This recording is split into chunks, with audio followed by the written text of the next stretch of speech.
Hello everyone, we're in 2024, so let's talk about games that I'm excited to play this year. Now, this is a list where some I've kickstarted and crowdfunded, others I certainly haven't, but they should all be available at some point in this year.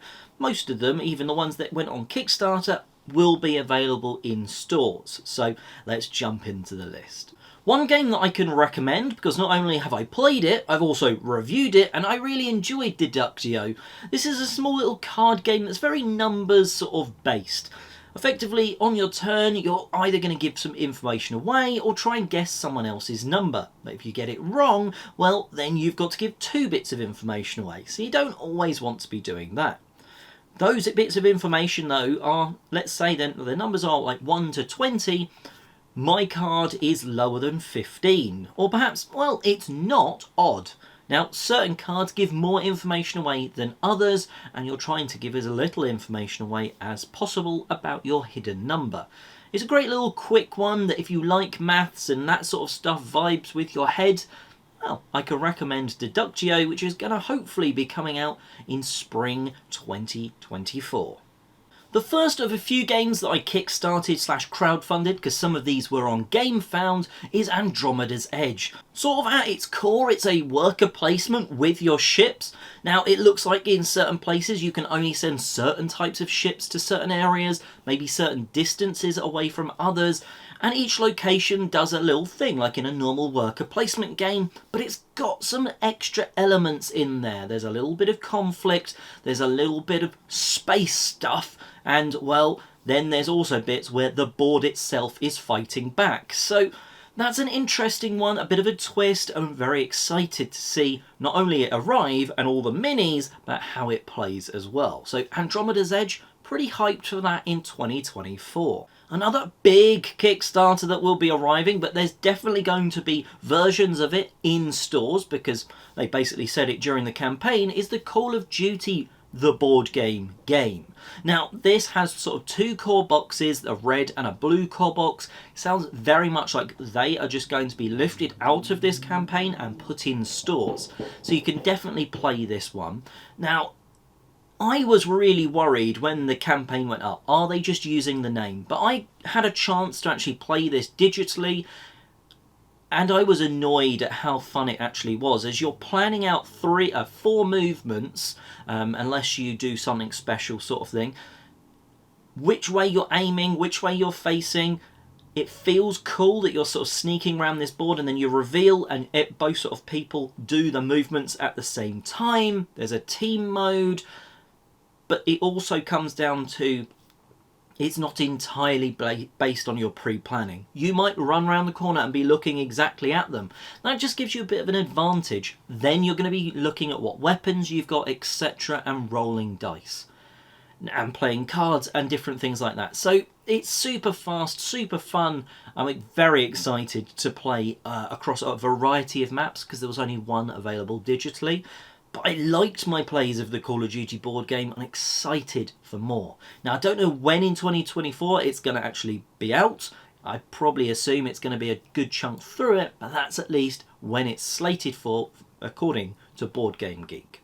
Another game which I can pretty much recommend, but I can't necessarily recommend the new one, because I have got Santorini the Pantheon edition on the way. Now, I didn't go for the solo co-op booklet, because I think while it would be cool, and I'd be very interested to dabble with it, I probably wouldn't sit here and just play through those puzzles myself.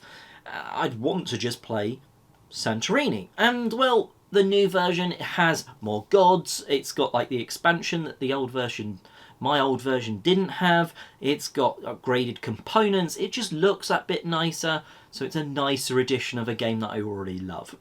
Yeah, it doesn't quite fit on this list as a result because it's an old game, but the new edition does look pretty fancy. So I'm looking forward to that.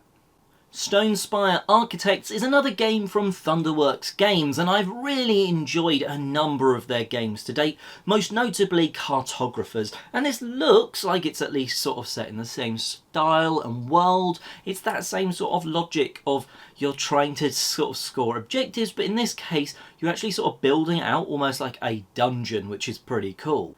You're going to be adding things to your sort of dungeon, like monsters, pathways, secret passages, that style of thing. And then hopefully they're going to be scoring you points, which, you know, points means prizes and often means fun. Now, I really like cartographers, so this is another game from the same sort of publisher. And it looks similar vibes, so I'm sort of very excited for that. And the last one of the sort of ones that I've definitely got coming is Skyrise. This looks very similar to sort of a few other games I've recently played. One being, if I can remember the name of it, Sunrise Lane. I mean, they've even got Skyrise, Sunrise. In this, though, it's much more of like a bidding auction. You've got a number of buildings and they have numbers on top. So if someone wants to go on a particular space, they'll indicate it, and then you'll go round in sort of the auction bidding up. Now, the thing is, you use your biggest buildings early on.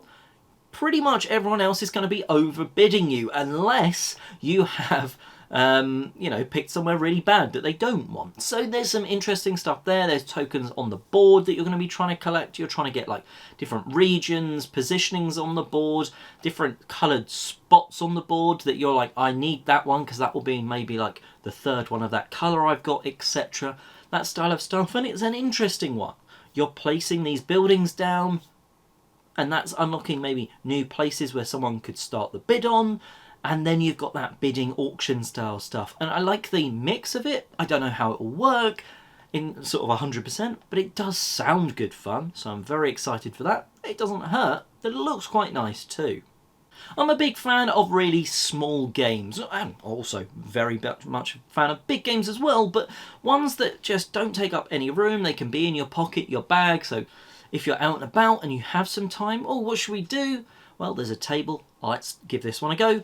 6 Suspects is one of those ones to me. It's got a really short sort of play time at 10-ish to sort of 20 minutes from what it says on Board Game Geek.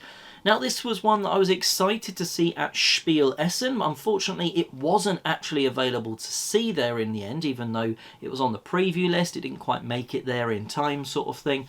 But I'm very, very excited to have a look at this one, because you're using memory and deduction to sort of try and work out who has committed a crime. So each of the 6 suspects gets 2 evidence cards placed underneath them. And on a turn, you can have a peek at one of those. And after so long, you can then call it if you think you know who it is. Because these evidence cards build up. So whoever's got like the most value is therefore the person that's done it. But there's some special cards in there. Some mirror another card that it's maybe next to, like this is the same value as the card on the left. Some could be undercover cops because they've got an undercover card. Some swap cards around, which means you thought this person over here was the undercover cop. It's now swapped that card to over there. So you've got to get a good amount of information, but you don't want to be too slow because then someone else might get there first and get that bit of information that helps them work out who it is. It's an interesting one. I like the idea of it, and it's super quick, super small game. Sign me right up. That's 6 Suspects. I'm a huge fan of the video game Slay the Spire, and this year they're actually going to be releasing a board game version of it. Now, I didn't back this when it was originally crowdfunding because I'm still a bit worried about it. Slay the Spire is a brilliant game on the computer because, well, the computer does all of the admin for you. It's an amazing roguelike deck builder, but there's so many things that, right, you do 1 times this many damage. They've got that effect on them, which means they take more damage, they take less damage. If you've done enough damage to them, they won't be flying anymore. And there's a lot of stuff that I think could be admin heavy in the board game, and I don't necessarily know how they've gone about fixing that. But I definitely want to give Slay the Spire, the board game, a go, because the video game I can recommend in a heartbeat.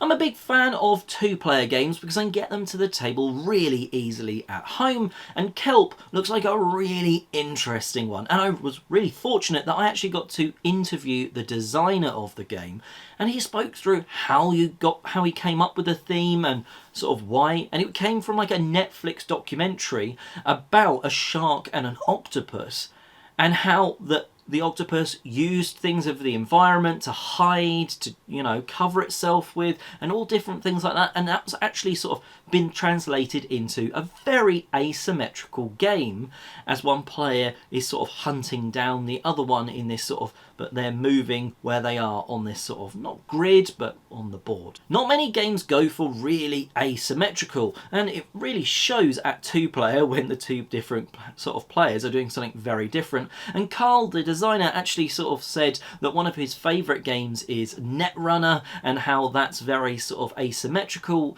Not necessarily the inspiration, but he had sort of that love of asymmetry. And it doesn't hurt that the game looks pretty nice as well. So that's coming out hopefully at some point this year, once it's sort of delivered to backers, etc. And I'd like to give Kelp a go at some point. Another two-player game, and one that I'm hesitant about. A bit like with Slay the Spire, I'm really excited to give this one a go, but maybe not actually go and buy it, and that's Star Wars Unlimited. It sounds like it's going to feature a whole host of like iconic Star Wars characters, ships, etc. So I'm going to want to play it as a Star Wars fan. I don't know if it's the sort of game that I need in my collection though. If maybe I've played it once or twice, maybe I can stop myself getting it, because it's one that, well, with a name like Unlimited, they're going to be trying to sell unlimited expansions and stuff if it goes well. Well, hopefully it's a good enough game that it does warrant that.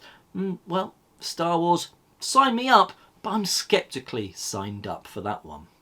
And last but not least is a game which doesn't necessarily, the original version, have the best rating on Board Game Geek, but it's similar to a game that I do enjoy called Suro. This is Metro, and the new version is called City Edition. In this, you are effectively trying to run a metro route across a board. Unlike Suro, where you're trying to basically stay on for as long as you can, it sounds like in Metro you're just trying to sort of make the longest metro routes that wiggle and weave all the way across the board.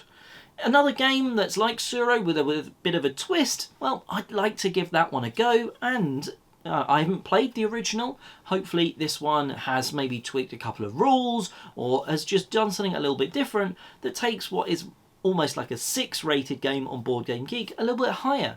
But I like tile placement, I like Suro, and it looks similar, so I'm hopeful. I'd at least like to give that one a go, and that's Metro City Edition. So there you have it, some games from 2024, some that you may or may not have heard of. I tried to sort of vary it up a little bit. Yeah, pretty much everyone else is going to be saying the Earth expansion, but well, that's going to be crowdfunded this year, not coming out this year probably. Another lot of people will be saying Wormspan, or whatever the sort of dragon wingspan is going to be. Well, I like Wingspan. I don't know if I need it in a dragon theme. I haven't seen enough of that to really get that excited about it. I know that's quite odd for a Stonemaier game, and everyone else seems excited by it. But let me know what you're most excited to get your hands on in the comment section below. Also, just remembered, there's Unmatched boxes coming out this year, but they don't count, they're just an auto buy. Anyway, let me know what you were thinking in the comment section below. Happy 2024, and until next time, have a great year gaming.